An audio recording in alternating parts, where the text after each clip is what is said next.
After the high-profile debut of his Ferrari test at Fiorano, Lewis Hamilton's return to action with the team at Barcelona's Formula One track this week is more low-key and serious, as Ferrari has laid out an extensive testing and upgrade schedule to get Hamilton up to speed. This has caused for Fred Vasseur to reveal that he feels Lewis Hamilton can easily adapt to life at Ferrari following his departure from Mercedes. Hamilton has just completed his first test as a Ferrari driver last week, and has been shown around the Scuderia's Maranello facility for the first time as he prepares for his new position. This is only Hamilton's second team change in his long Formula One career. He started with McLaren before making the high-profile move to Mercedes before the 2013 season. He has achieved the most of his Formula One success as a Mercedes driver, but he will now accompany Charles Leclerc at the Scuderia beginning in 2025, fulfilling a long-held desire. It will be Hamilton's first time using anything other than Mercedes power in Formula One, but the Ferrari team principal is not concerned about the seven-time world champion adjusting to his new surroundings. He has the ability to adapt and also has the advantage of seniority. He will be able to cooperate with the team easily, Vasseur said of Hamilton. Hamilton was brought in to replace Williams-bound Carlos Sainz, and Vasseur praised Sainz's performance as a Ferrari driver over the previous 4 seasons. He and Charles Leclerc formed a bond away from the track, and Vasseur feels Sainz will bring very useful qualities to his new employers. The human factor that he was able to convey and the collaboration with Charles Leclerc has been important, but the collaboration with the team has been crucial, stated Vasseur regarding Sainz. During these years, he has been able to establish positive relationships with everyone. Carlos is always 100% and very consistent. This has been a big advantage for us, because when he wasn't at the top, it meant that the car wasn't there either. For us, it has been very useful for the development of the car. Carlos is going to do a great job with Williams. I wish him and James Vowles the best. I know them both very well, and I'm sure they will have a great relationship. And with that, Vasseur closed the door on the Sainz chapter, moving back to Hamilton and his extensive testing schedule. So, away from the media and fans' attention, Hamilton and teammate Charles Leclerc's 2 tests over the next 7 days are intended to kickstart preparations for the 2025 season. There will be no posing for photographs or theatrics like those seen at Fiorano when Hamilton visited the Tifosi and Leclerc performed donuts. Instead, there are defined schedules in place, even if the final run plan and which driver runs when are still somewhat changeable for the time being. All that has been posted so far is a video of Leclerc leaving the pits in an SF-25. This week, Hamilton's focus is on becoming more familiar with the car, the team, his engineers, and the various procedures. Leclerc plans to use the week to get back into a routine and sharpen his skills, as well as to receive some essential neck conditioning. Then, for Ferrari, it will be a warm-up exercise in the garage and pit wall to go over routines and get used to working again before ramping things up for official testing next month. Hamilton and Leclerc will take part in a private test at the Circuit de Barcelona Catalunya over the next 3 days. While racing a semi-recent challenger like the SF-25 on a current F1 racetrack will provide Hamilton with his first opportunity to push the limits and discover the handling of Ferrari gear, there are certain limitations to what can be done.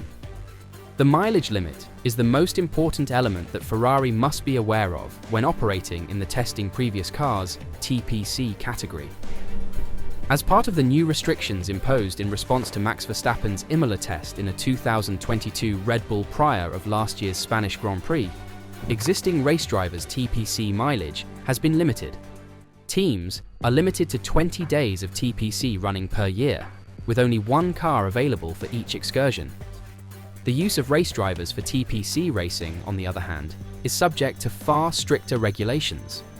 According to the sporting regulations, existing drivers can run a total of 1,000 kilometers and a maximum of 4 of the 20 days allowed.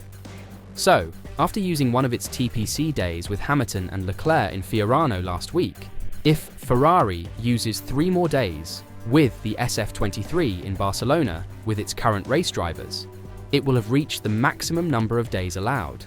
However, it has surfaced that Ferrari's plans with Hamilton and Leclerc may just be for Tuesday and Wednesday, giving them up to 3 days of running in total. According to Autoracer.it, Ferrari will bring in reserve driver Antonio Giovinazzi and youngster Dino Beganovic on the penultimate day of testing for some useful running. Beganovic is expected to take up Ferrari's FP1 responsibilities this year, after Ollie Bearman moved to a Haas race seat. In addition, there is a mileage limit for TPC running. Last week in Fiorano, Hamilton completed 30 circuits totaling 89 kilometers, while Leclerc completed 14 laps. That meant their total was 131 kilometers. That implies Ferrari has 869 kilometers to play with TPC running over the next 3 days, which, based on Barcelona's non-chicane configuration, would leave the team with approximately 186 laps overall for both Hamilton and Leclerc. It's not a great deal, but it's sufficient to gain a sense of the situation. The test will not allow Ferrari to evaluate any current or new components because the rules limit the parts that can be used. The sports regulations say, cars must only use components and software of a specification that have been used in at least one competition or TCC of a championship season during the period stated in Article 10.2.a, which refers to the 3 previous seasons. There is also little benefit in undertaking deep tyre work, as TPC tests must be conducted on Pirelli rubber, designated for such use rather than racing weekends. The regulations add, only tyres manufactured specifically for this purpose by the appointed tyre supplier may be used. Beyond the 3 days that Ferrari is operating in Barcelona, Hamilton and Leclerc will participate in a Pirelli 2026 tyre test, alongside McLaren, next Tuesday and Wednesday, February 4th and 5th. This will take place in a modified SF-25 car that has been tuned to match the downforce and performance characteristics of next year's rivals. While the car will not behave exactly like the current machinery, for Hamilton, there will be some benefit in getting some mileage behind the wheel of the team's 2024 design. Pirelli organises and runs the test, therefore the program is entirely determined by F1's tyre supplier. The regulations also state unequivocally that the use of such a car is not a means for teams to test actual 2026 car components, so there is no reason to believe Hamilton and Leclerc will have an advantage over them next year. The regulations state, cars must include and are limited to the minimal modifications required for the purpose of testing development tyres or components or systems on behalf of the FIA for future championship seasons, as determined by the FIA.